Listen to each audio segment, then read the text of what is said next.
구독! 안녕하세요. 곽인철 아이연구소의 곽인철입니다. 반갑습니다. 네. 오늘은 이제 속사계를 해야지 되는지 속사계를 하지 말아야 되는지, 그럼 어느 시점에서 하지 않으면 좋은지, 뭐 이런 질문들을 엄마들이 많이 해서요. 그 이야기를 좀 해볼까 합니다.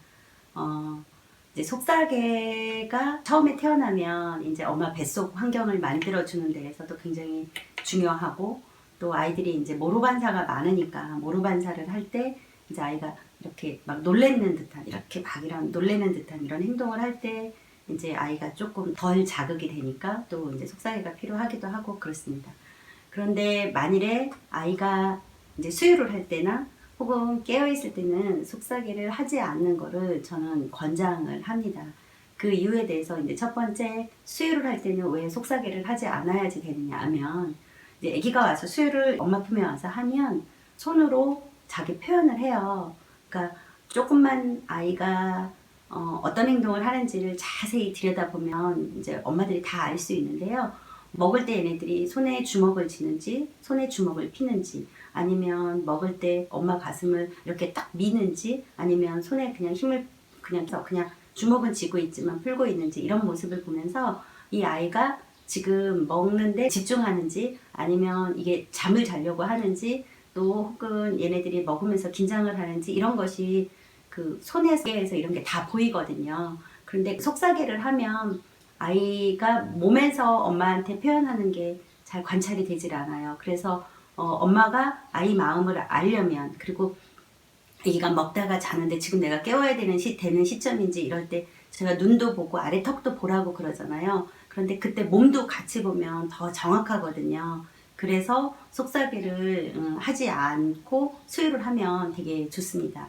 자, 그 다음에 아기가 깨어서 놀 때가 있어요. 아이가 뭐 태어나서 며칠 되지 않았어도 괜찮거든요.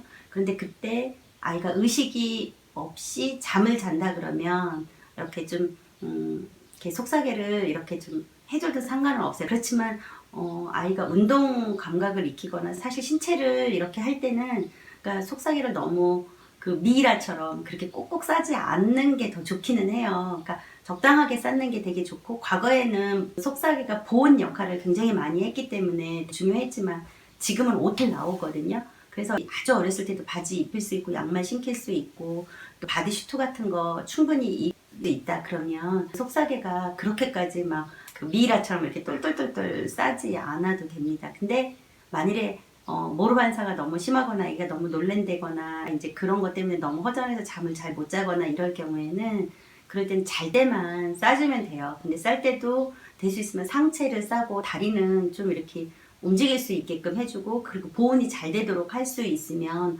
더 좋기는 합니다. 그래서 많은 엄마들이 잠 잘 때, 어릴 때는 이제 수아들 업이 아니라 수아들 미이라 그래갖고 이렇게 밑으로 내리는 거 그거 쓰다가 나중에는 이제 수아들 업 쓰기도 하고, 아니면 속사계로 다 이렇게 하기도 하는데, 그런 과정에서 아기가 의식이 있을 때, 깨어 있을 때는 몸을 충분히 다 움직여야지 돼요. 속사계를 다 풀러서 의식이 있는 상태에서 팔이 이렇게도 움직여보고 이렇게도 움직여보고, 근데 그런 과정에서 얘네들이 자기 표현을 충분히 할 수 있고요. 얘네들이 몸이 계속 그렇게 움직이면서 나중에 뒤집는데 혹은 기는데 이런 데도 다 역할을 하거든요. 그래서 아기가 깨어있으면 일찍부터 터미타임 할 수 있다라고 그러잖아요. 근데 터미타임은 태어난 첫날부터도 가능하거든요. 태어난 첫날은 아빠한테 이렇게 혹은 엄마한테 이렇게 캥거루 케어처럼 엄마가 45도 각도로 아빠가 45도 각도로 이렇게 눕힌 상태에서 아이를 여기다 올려놓는 것부터 이렇게 터미타임이 시작이 된다라고 보시면 돼요.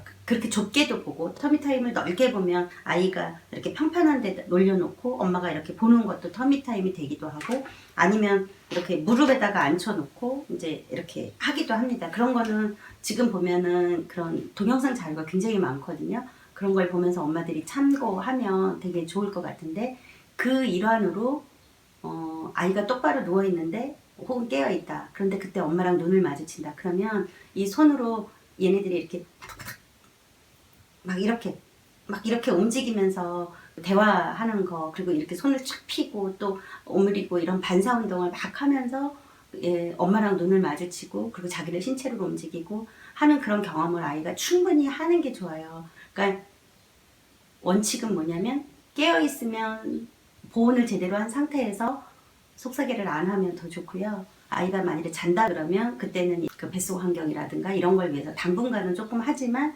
이제 개월수가 2개월, 3개월 되면서부터 서서히 더 풀어주고 이러면 됩니다. 그래서 이게 어떤 법칙이나 어느 시점부터 뭐 4주니까 이제 속삭이 하지 말아야 돼 뭐 이런 거를 딱 구분 짓지 말고요. 엄마가 이렇게 보고 엄마가 자신감이 들면 좀 더 풀어놓고 그것도 엄마한테 경험이 있어야지 되거든요. 내가 속삭이를 풀어놨더니 아기가 뭐 잘 안 놀고 뭐 자꾸 울고 막 이러면 또 속삭이를 그러면 쌌더니 얘가 그러면 조금 더 편안해한다 이런 게 엄마가 감각적으로 충분히 느낄 수 있어요. 그렇게 이 아이가 내가 속삭이를 했을 때 어떻지? 속삭이를 풀어놓으면 어떨지? 이런 거를 계속 애기가 깨어있을 때 해야지 되거든요. 그러면서 뭐를 아냐면 이 아이의 마음을 아는 거예요. 근데 우리가 이제 그런 걸 이제 거두절미하고 이제 4주까지는 속삭이를 해야 돼. 뭐 2달까지는 속삭이를 해야 돼. 이런 그 당위성을 가지고 아기를 양육을 하기 시작을 하면 되게 어려워요. 그러니까 아이는 자꾸 이제 깨어 있을 때 막 몸을 움직여서 손도 빼놓으려고 그러고 뭐 이렇게 팔도 이렇게 하고 그리고 막 낑낑대면서 결국은 손을 빼고 막 이러는데 우리는 그거를 보통 용을 쓴다 막 이렇게 표현을 하잖아요. 그러면 그런 용을 쓰는 행동이 얘가 이제 잠에서 깨면서 자기가 스트레칭 하는 과정에서 그러는 건지 아니면 얘네들이 이제 졸릴 때도 막 그렇게 몸을 갖다가 막 있는 대로 비틀고 막 이러거든요. 그런 거를 이렇게 몸을 보면 아는데 그때 속삭이를 그렇게 다 하면 잘 알 수가 없다라는 거죠. 그래서 깨어 있을 때 속삭이를 좀 하지 않고 그리고 애기가 자려 그러면 살짝 해주고 그러는 과정에서 약간 풀리면 좀 두고 보고 그러면서 신체가 충분히 움직여야지 그 아이가 편안하게 이제 스스로 이제 잠을 자는데도 더 도움이 되고 그렇다라는 거죠. 근데 어떤 아이들은 속삭이를 했을 때 더 잘 자고 또 어떤 아이들은 속삭이를 했을 때 잠을 잘 못 잘 수도 있어요. 그러면 그때 엄마들이 쌀 때도 너무 꽉꽉 그렇게 싸면 이제 힘드니까 그 아이의 마음 고려해서 걔네들도 신체가 구속당하는 느낌이 들지 않도록 하시면 더 좋기는 합니다. 참 어려운 얘기예요. 이게 딱 이제 어떤 수학의 어떤 논리처럼 1 더하기 1은 2다라는 그런 어떤 그 딱 떨어지는 게 있으면 참 좋은데 육아라는 게 그렇지 않잖아요. 1 더하기 1은 2가 아니라 뭐 3이 될 수도 있고 1이 될 수 있다라는 얘기를 제가 늘 하는데 근데 중요한 거 1 더하기 1이 1인지 1 더하기 1이 뭐 3인지 이거는 우리 아이를 가지고 내가 관찰하면서 읽어내야지 됩니다. 그래서 초기에 2개월, 3개월까지는 엄마들이 계속 의문점을 가지고 그거를 계속 관찰하는 기간이다라고 보면 되고요. 속삭이를 하는 과정에서 이거를 해줬더니 우리 아이 마음이 어떤지 그게 얼굴에선 어떻게 나타나는지 손끝에선 어떻게 나타나는지 또 이걸 풀어놨을 때 이 아이의 손 놀림, 발 놀림 그 다음에 얼굴 표정은 어떤지 이런 걸 보면서 이제 결정은 엄마가 하시면 됩니다.